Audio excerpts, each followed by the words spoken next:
Welcome. Thank you, everybody, for gracing us with your presence. I know how busy you are. Today is the second time since it's launched that we are here in a room for Banking on the Future.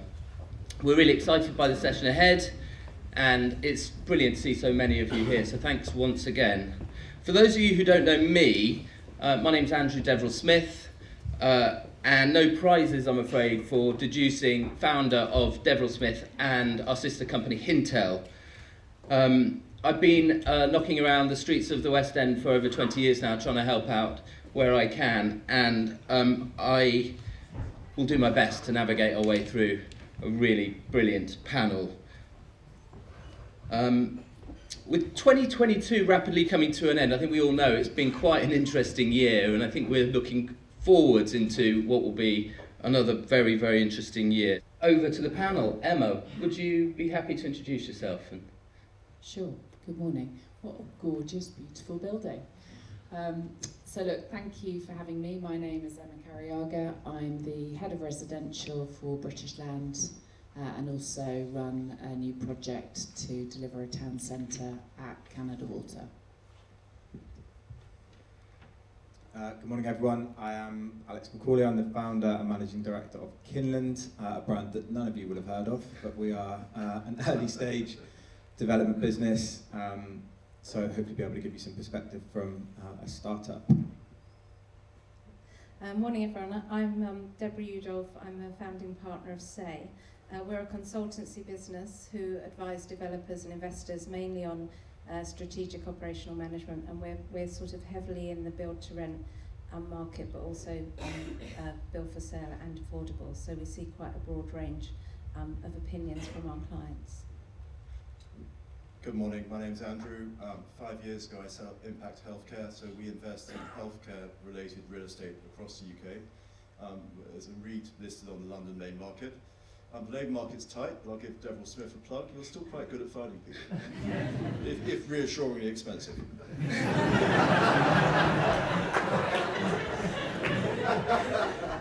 First question. It's a nice easy one, actually, I think, just to get us into the flow, and it's for all of you, so we'll go with who have the mics to start with. How do you see the macroeconomy affecting your business short to medium term? Deborah? Well, our business is very small, so I don't know that it's of that much interest, but actually for our interest, I think that we're pretty recession-proof. But obviously, if we're recession-proof, then that is only a reflection that there are still there's activity in the market that we're working on, because without any projects being followed through, then our work stops. And actually what we've seen is an initial sort of halt on things, and I think a shock, particularly with the mini budget.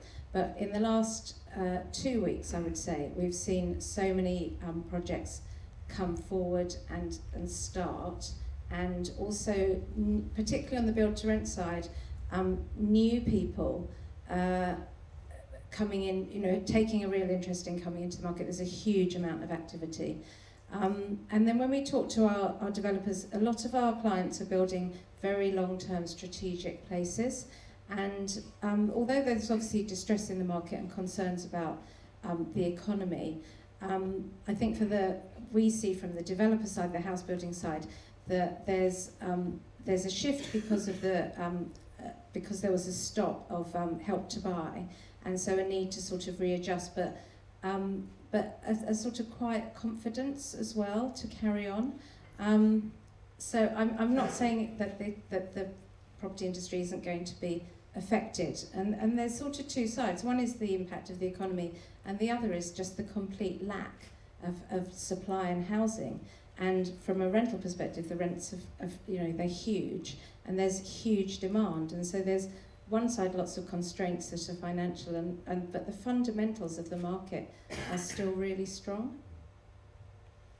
Thank you. Alex, maybe you'd like Yeah, to... I mean, our business is even smaller than Deborah's, so perhaps more so. But I think, we're facing all the inevitable headwinds of interest rates and inflationary costs.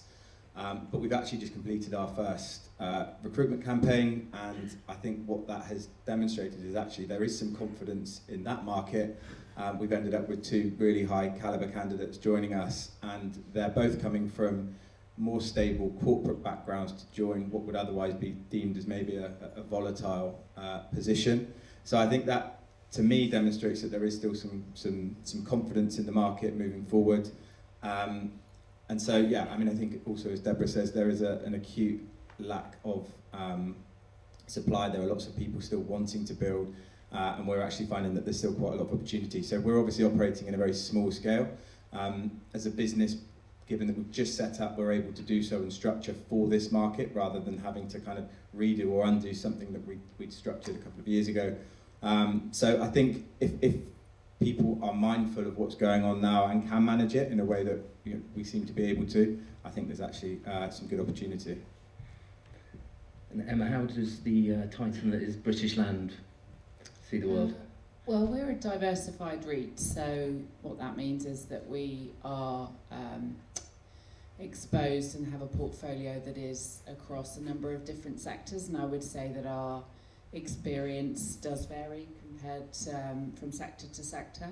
We're of course a landlord where we have a stabilised portfolio, but we're also a developer. So perhaps if I just comment in respect of our development activity, where we've seen obviously the impact of cost inflation on the rise for a while. That does impact anybody involved in development, particularly if rents or sales values don't rise in line or ideally ahead of your cost base. We've seen, I think, some signs of rental growth. Deborah's talked about the residential rental growth that we've seen that is extraordinary, actually, particularly in cities and of course in London. And some prospects of office rents also rising. I think there is a real shortage of space, irrespective of the market backdrop.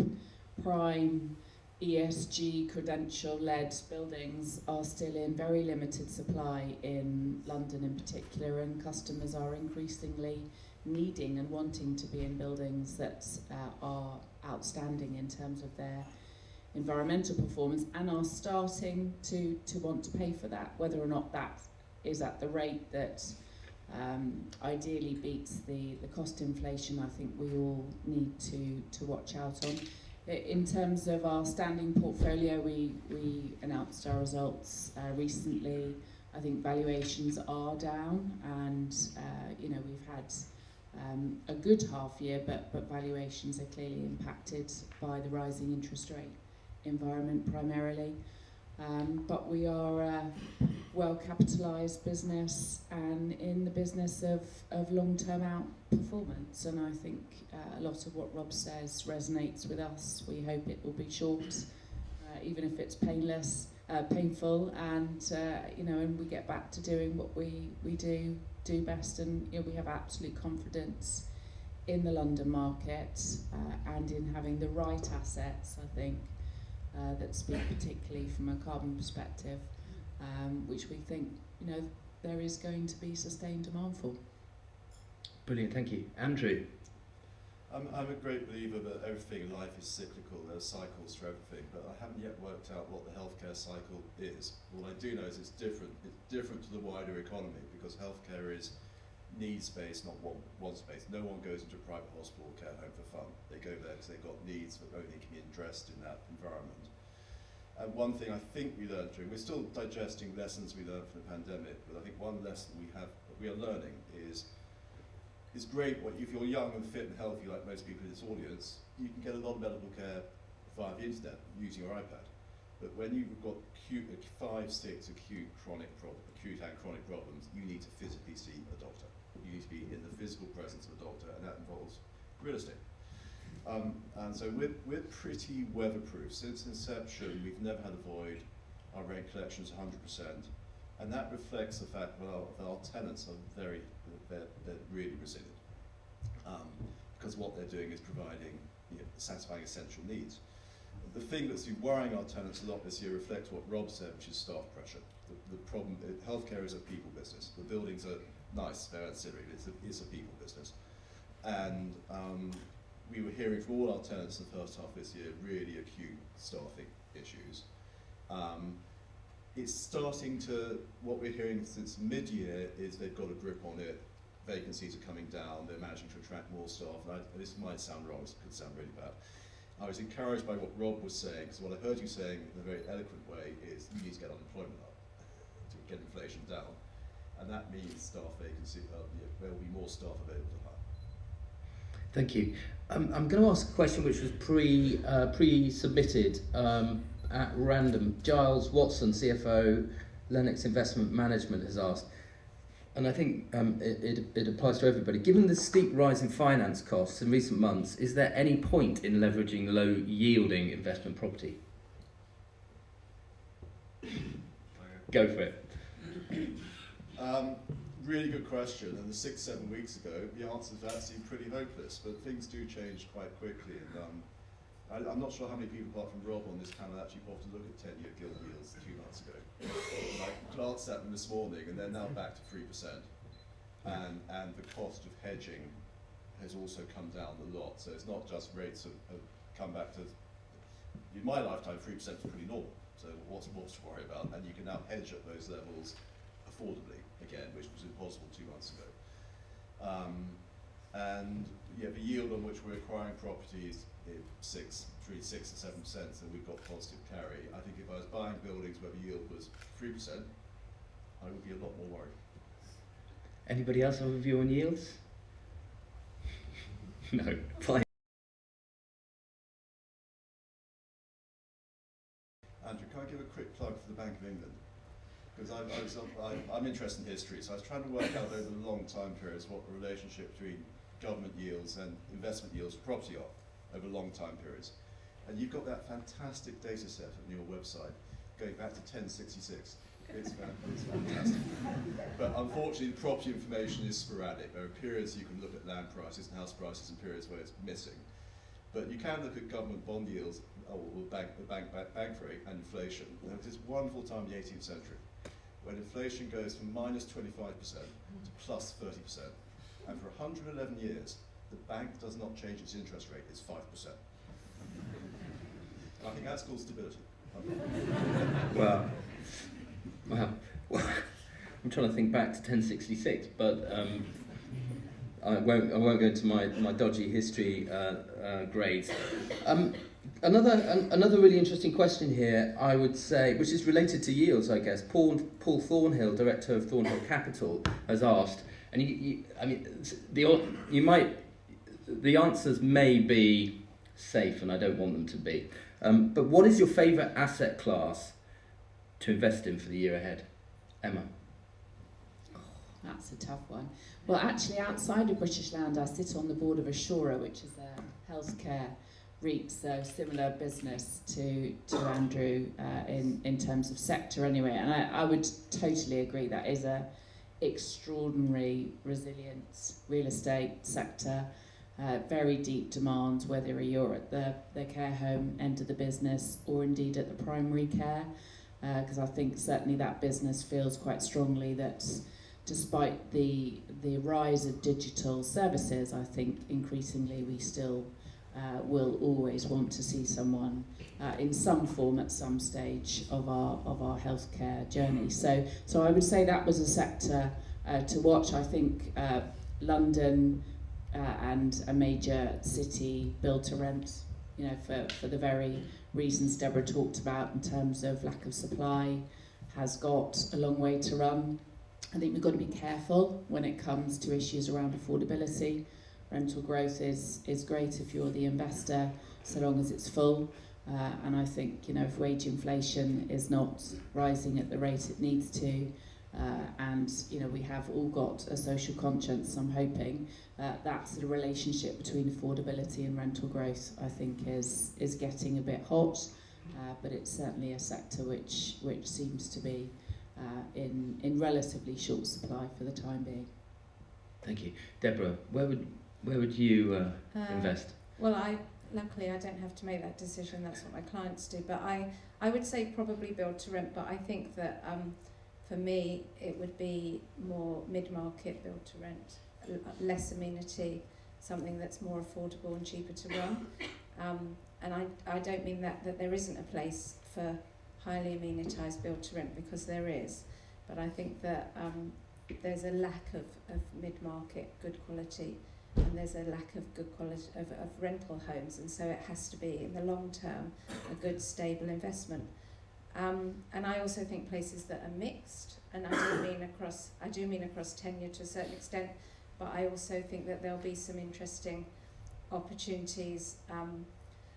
We're working on something that is stacked industrial and residential, and it's mixed, and I think that's something where you can vary your returns and look at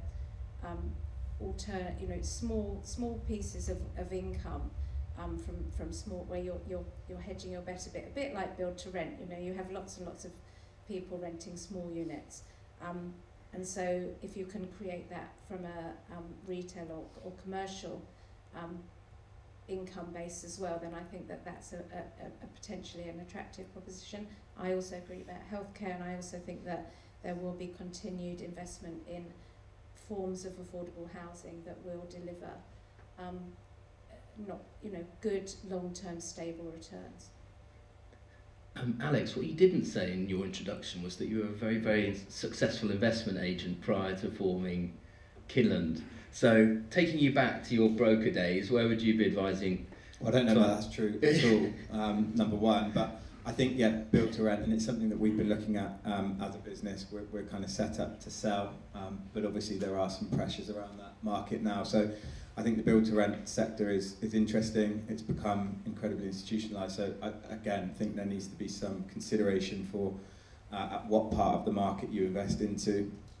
And I think as Deborah says as well, kind of the mid-market or even the lower end of the market where operational costs are kept down is probably quite interesting. Thank you. Right, moving it on. Politics. I'm sorry, but I think we have to talk about it. There's lots of questions have come forth around politics, but I will go. I'll go with this one. What changes should the property industry expect if Labour do win the next election in 2024? Andrew, you're wearing a red tie. That's why I picked on you, for no other reason. It's a red tie. I was with someone last weekend who was flapping about a Labour government in 2 years' time. I said, well, we've already got one. I think the current government is implementing most of Jeremy Corbyn's policies.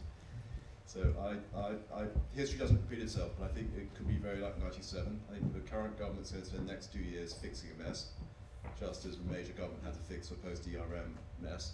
Yeah. And so maybe I'm too optimistic. I think the Bank of England's doing a good job. The current government they're technocrats. They'll do a good, sound job. They'll leave things in better shape than they are today. And the first Labour government will probably not change anything very much. I think that's also a problem. So I think there are some things. I mean, unfortunately, I think Truss was right about some stuff. We do need to change. We need to have more growth. We need to have policies that support growth. But my expectation at the moment is actually it's all about damage control. It's all about getting back to stability, which means not changing things. And I'm probably missing the elephant in the room, but I'm not expecting anything much to change. And I'm afraid I think that's the bad news. Alex? Yeah, I mean, I agree entirely.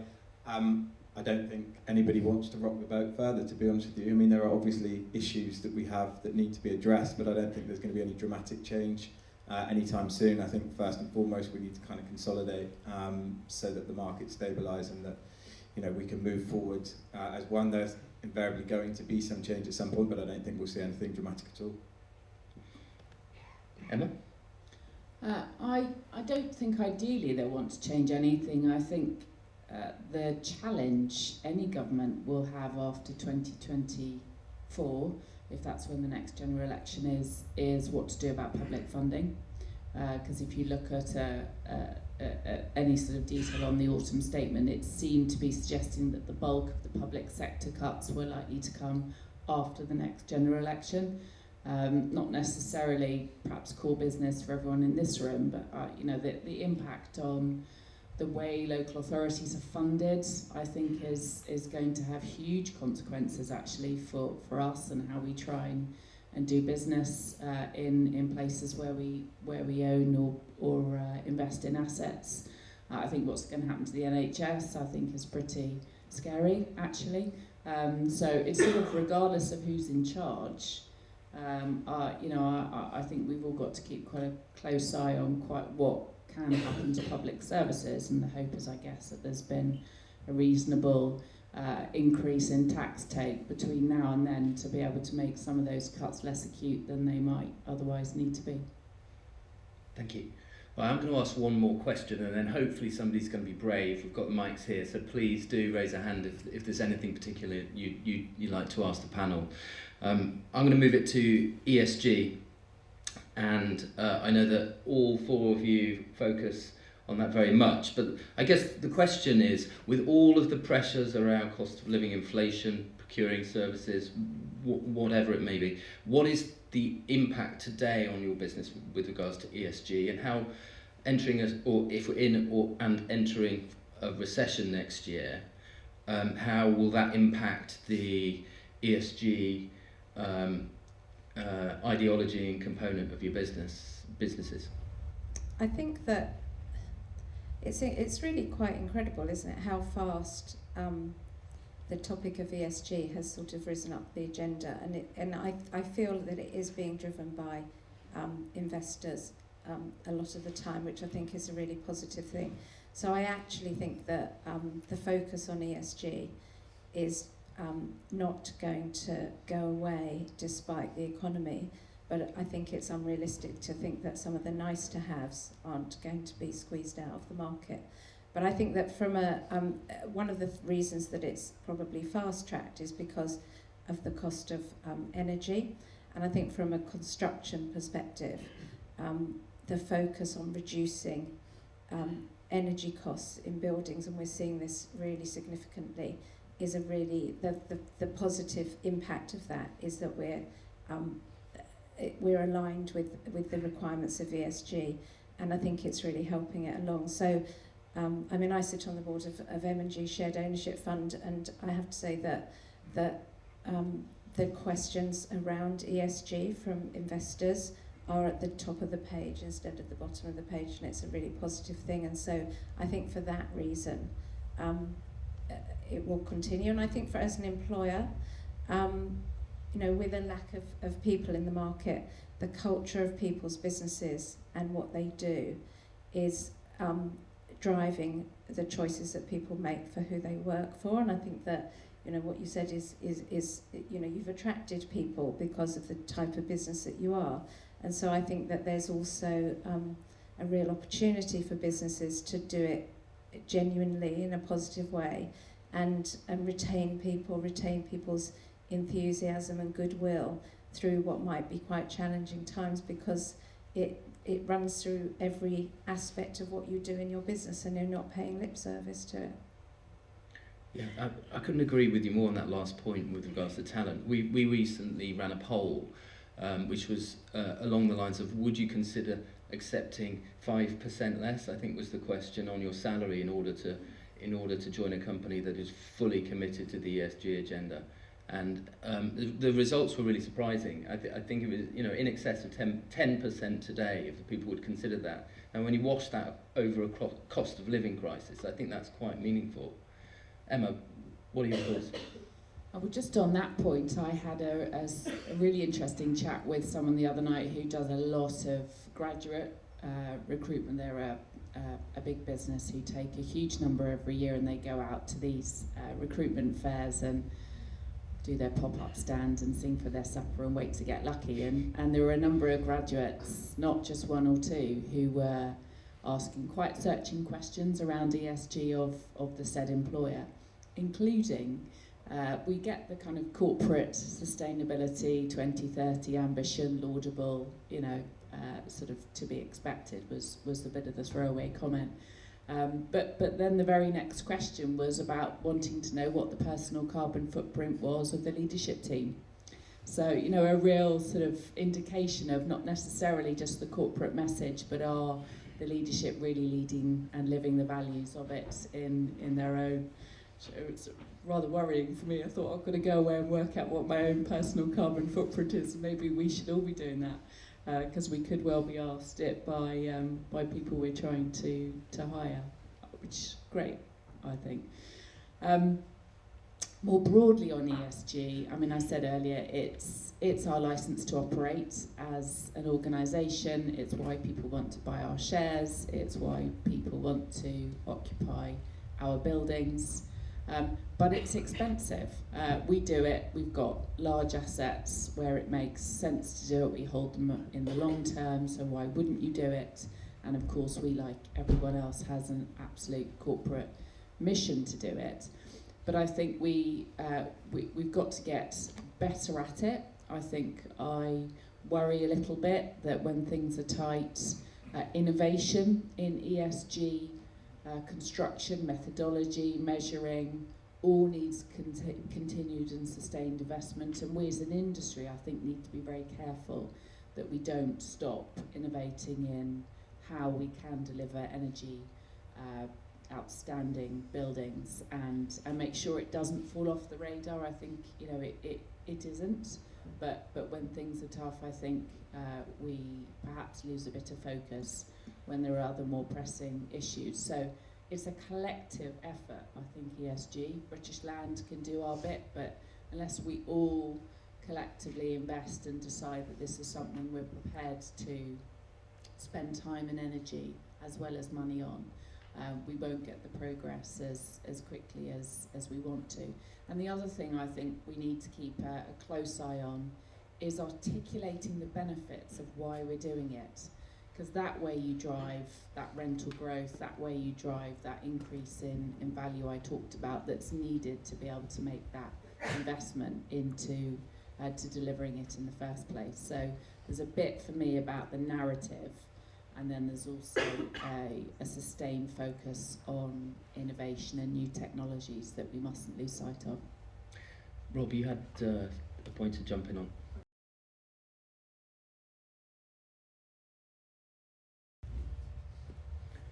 Or opportunity. Andrew, ESG. I agree with everything the panel said, but it's something we're doing a lot of thinking about at the moment. It's a problem. But G, we've always taken it very seriously. Codes of governance change from time to time. You've got to make sure you're in compliance with those changes. But the G part, I wouldn't say it's easy, but you know what gold standard is and how close are you to it. Similar in E, you know that you need to get EPCs up to preferably A, not B, and got to have a carbon zero strategy. I'm making it sound, I'm being a bit flippant, but yeah, this is serious stuff, and we know what these doing building by building. The problem is the S part, because it can be very nebulous, and for us, it's the most important part. The healthcare is all about social impact. So how do you measure? How do you think about it? How do you measure it? How can you objectively say, here's the data, here's the current social impact being created or happening within our buildings, but it's the people who work in buildings doing it, we can't take credit for that. And this is the social impact, and here's how it's changing over time. And hopefully it's improving, and we're working out how to make this social impact better, not worse over time. And that is really difficult at the moment, because no one really knows what they're looking for and how they want to measure it. And so if anyone in the audience knows that, there's the answer to that question, please come see me afterwards. Thank you. And last but not least, Alex, ESG, I mean, it was the birthplace of your business, I think. I know you're not a corporate, but how do you view the opportunity? Yeah, well, I think it is that. I think it is an opportunity, and I think, as Deborah alluded to, it was one of the fundamental reasons that we were able to hire two really high caliber candidates. The environmental bit, I agree, is relatively easy in that it can be measured. There are lots of accredited schemes and ways that we can do things that improve the environmental sustainability of what we do. But the social impact, is really important to us, and that's not just how we impact an area that we build in. There are lots of things that we do to try and engage local communities, connect local communities, support local independent businesses, and try and stimulate, even at a very low level, that kind of economy in that locality. We're also looking at, on a couple of our schemes, how we soften boundaries, which are generally quite hard, between where we build and what already exists. Invariably, we're generally on kind of backland or infill sites. So how we can kind of create better social sustainability between our new homeowners and the existing, and that's kind of taking reference from the villages of old and creating shared allotments, dipping ponds, all of these kind of things that just try and promote better social sustainability. But yeah, I mean, it's a really key part of our business, and as I say, I think it was fundamental to why we're able to hire well. And am I right in thinking, well, that you believe people will pay a premium for? Yeah, definitely. I mean, if we were doing mass house building, it might become a little bit more tricky, but we're kind of low density schemes, and I think, you know, when you're 3 to 5, 8, whatever it might be, units on a scheme, there is a market that will pay a premium for that. Yeah. Brilliant. Right, we are running out of time-ish. We've got 15 minutes to run. Who would like to ask a question? Is there anybody brave enough to put their hand up and ask a question? Good man. Right, Laura. Luckily, it's only 6 rows. Thank you.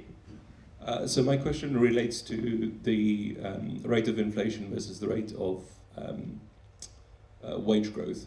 So inflation is incredibly high at the moment, wage growth is quite far down from that, and you're saying you're trying to put pressure on wage growth so that the labour market opens up. Wouldn't that increase the gap between the compound growth of inflation over the last, say, 20, 30 years versus wage growth over the same period of time, so making the difference between general cost of living and actual wages even wider? Rob?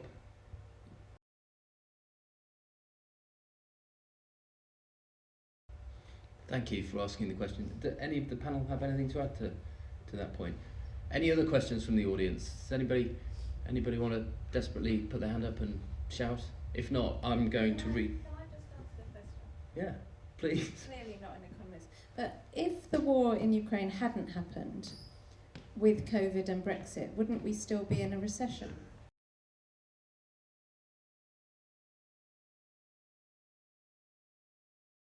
Just before we move on, dare I ask Andrew to jump in on this point, in that I know you spent 10 years of your life working in Moscow as an investment banker, or were you a journalist at the time? I can't... 8 years, both. 8 years.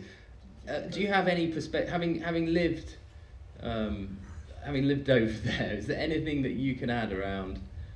The reason I'm looking at my watch is I can bang on about this for quite some time. Well, if you take us over the finish line, that would... This is going to be the last question, because I don't want to end on a low... I'm afraid I'm going to end on a low note. So right, well, we won't do that, but you... But I moved to Moscow 30 years ago, 92, lived there for 8 years, 92 to 2000. It was a great period, really exciting time, because Russia was emerging from the wreckage of the Soviet Union and trying to develop a democracy and free market. Very exciting time. And in that period, the rule of thumb that always worked for me was it was never as good as it looked. It had lots of problems, but also it was never as bad as it looked. So it went bust in 98. I bought lots of Russian securities. I made 10, 20 times my money and came back to London 2000 and bought a house. Thank you very much. Very good. I'm afraid today Russia's not as bad as it looks, because it's worse. It's really bad. What's going on in Ukraine is a large European country on the edge of Europe trying to become a normal European country. They looked at Russia and said, we don't want to be like them, we want to be like Poland. We want to be a nice, normal, stable European country. So what's Russia done about that? That is an existential threat to Russia, because they can't afford Ukraine to succeed. So an armed gang trading as the Russian army. Are there any Russians in the room? An armed gang trading as the Russian army has invaded, they're raping and murdering people, and they are led by criminals. And they are literally criminals. So I don't know if there have been war crimes committed in Ukraine, because there needs to be an investigation, it needs to go to court, and I hope that will happen in due course. But I know the people running Russia are bandits, they're criminals, because I've met them all. So back in 92, 93, if you went to see the mayor of St. Petersburg, there's a charming guy called Anatoly Sobchak, huge office in this 18th century building. He was trying to do the right thing. He's a Democrat, he had no idea how to do it. So in his outer office were 4 people. Igor Sechin, ex-Russian military intelligence, who now controls Rosneft, the Russian oil industry. Alexei Miller, funny enough, not KGB, controls Gazprom, the world's biggest gas producer. A lady whose name I never knew, who is Miller's mistress today, and her son controls the oil and gas contracting industry. So those 3 between them control the cash flows in Russia, and how that cash gets spent on letting incredibly corrupt contracts. The 4th person, you know who that was, it was Putin, sitting in the corner, who is a capo di tutti capi. He's a mob boss, and that's how he runs the place. And so he has to be defeated. And a year ago I would have said, be very careful what you wish for next, could be worse. How? How can it be worse? A new guy comes into office and nukes us on day one. That's the only way. So I'm afraid it's bad. You were right. But we need to concentrate win, and that will protect us. It's in our interest. This isn't philanthropy or we're doing morally right thing. We need to have a cordon sanitaire from Poland going through Ukraine to the Black Sea, which defends us against Russia. Because if we don't do that, they're not going to stop. What are you doing? Hiya. Quite a few of you said you'd put your money into build to rent next year. Given what's happened in Scotland, how do you view the prospects for kind of some sort of rent control potentially under the next government, and how damaging would you say that might be? Shall I start? Go for it. If I'd answered the question about Labour coming in, I might have said that one of the risks would be rent control. I mean, interesting, and we are working on some build to rent in Scotland, and I think it depends what rent control means. So I think if it's a fixed CPI plus 1 increase, then you can model that into your expectations, and if the rent is rebased when someone leaves, then I think it's fine. I'm not in favour of rent control. I think it will. So I think from a returns perspective, it can be managed and understood, but I think what it will do is scare the market and stop investment coming into the market, and that's the most negative thing about it, because I think that any type of regulation is just another barrier to entry for investors, and that would be a huge barrier to entry, because I think that the uncertainty, even if the people in the industry that understand it in more detail and understand the impact on the actual operational on your return, and it being quite minimal to a certain extent, that won't get fed through to the perception from the investors, and so I think that it would be really severely damaging for investment into the sector for a period of time. I mean, it might become the norm, but I think it would be hugely damaging. Andrew, does rent control apply to your world? Not directly, but the Scottish Government has got a long track record now of trying to outflank the English government by being more radical, more generous with public money. They keep on changing healthcare regulation in a way that's to deter investment and be more wasteful with public money, but then they always have to back off. But I think Nicola Sturgeon is a very, very clever politician. I think she knew the judges yesterday would turn down her request for referendum, which means she'll turn the next general election into a single issue campaign about Scottish independence and avoid any discussion about her record with government, which in my mind is appalling. Sorry, that's a personal opinion. Which is welcome. Guys, we've run out of time. I'm really sorry. I've done my best to get through as many questions as I can. I think we could. These are big old topics that we face today, so I couldn't cover them all. What I would like to say first and foremost is a huge thank you to the 5 people sitting alongside me on the panel. You're super busy, and we really, really appreciate your time this morning. Secondly, I'd really like to thank my team, because they've worked really hard to bring this together. But most importantly, I'd like to thank everybody sitting in front of us. It's pretty much a packed house. I hope you got something from it that you wanted to.